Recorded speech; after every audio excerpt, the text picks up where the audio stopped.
how long are you waiting before you realize it's an ambush? Well, I'll never forget. So like that morning going in, so we drove in, and I was in the turret, the up gun. Gunny just explain that. Driving. Sorry, Dakota. Just explain what that is for our audience. Yeah. So I was in the turret. So like basically the armored, the gun that's on top of the Humvee, right? So I was up there. I was manning that position on the way in, and then Gunny Kennefic was driving. Lieutenant Johnson was in the passenger seat. Doc Layton was in the back seat, and then our interpreter Fazell was in the other back seat. And like obviously this is hindsight's 2020, right? But like driving in, I remember that morning we didn't even talk about the mission. Usually on a mission like this, we're talking about checkpoints, we're talking about plans, and we didn't even mention it. All we talked about on the way in that morning was home. And all we talked about was like whose house we were going to first, and how we were going to hang out, and kind of like, I don't know, we laid out this whole elaborate life plan of how we were going to find a way to still be together and hang out. And I look back at it, and it's like, that's what we do when we're scared, right? A lot of people look at service members or military as crude or as heartless. But when in these team situations, especially small team situations that are so critical, part of getting through them is having the ultimate poker face, right? Like you can't, these guys might be looking at you wondering, hey, should I be scared or not? And you don't want to ever, you don't ever want to show you're scared, because it might be what breaks or makes that team. And so having confidence and being able to control those emotions and staying stoic in these situations is what has to happen. And so a lot of times what we do is we just have conversations about stuff that don't even, kind of try to ignore it, right? Sure. That whole way in, you could just tell that everybody was scared. Everybody knew what was about to happen, that it was not going to be good. And so we got in and parked that morning, and it was still pitch black. And I remember we parked, and he Kennefic shut the truck off. And Lieutenant Johnson, I told Lieutenant Johnson, I said, hey, look, if anything goes bad, just get to the road, and I'll come get you. And, so that was the plan. And Kennefic said, or not Kennefic, but Lieutenant Johnson said, he goes, Meyer, you know what, like, that's what we're going to do. And he goes, I know you're crazy enough to come get us. And I'll never forget, Kennefic got out, and it was pitch black, and he started walking.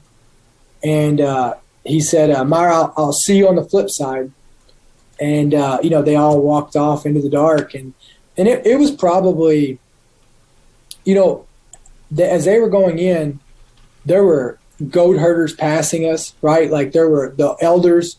A lot of the elders were passing us. And like I would get off the truck. I got on the hood of the truck, and I would go down and I'd try to shake their hands and stuff, just to try to have a conversation. You can tell a lot about how people view you by just a conversation, right?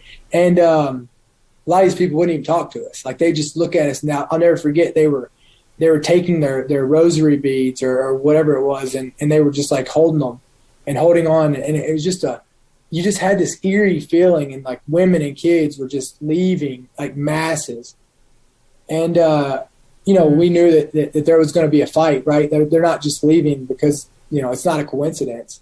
But wait. But let me stop you there. How did you? I mean, like I see these are signs that there's going to be a fight, but we didn't actually know because we were caught by surprise. That was part of the problem, right? So, what do you explain that? What do you mean? Well, I mean, look. I mean, this is I'm saying like all these signs are stuff we've seen before, right? Like when they're preparing for a fight, like this is stuff that we've seen before. So these guys have gone in. They've left you. They're going in, and you're seeing these signs, and you're thinking, "I have a bad feeling." Oh yeah.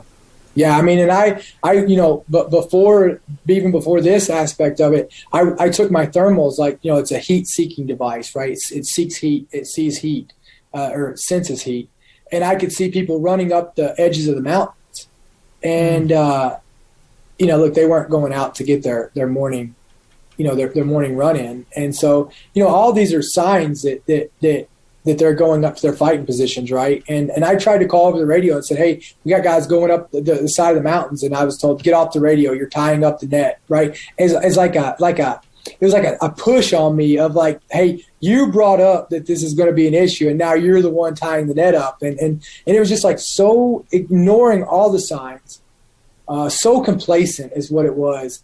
And my team was at the front of the patrol on this 90-man patrol, right? You're kind of walking in. I don't want to say like follow the leader, but it is kind of like follow the leader, right? And my team and my Afghans were up front of this patrol as they had them. Everybody else was dispersed out to the back.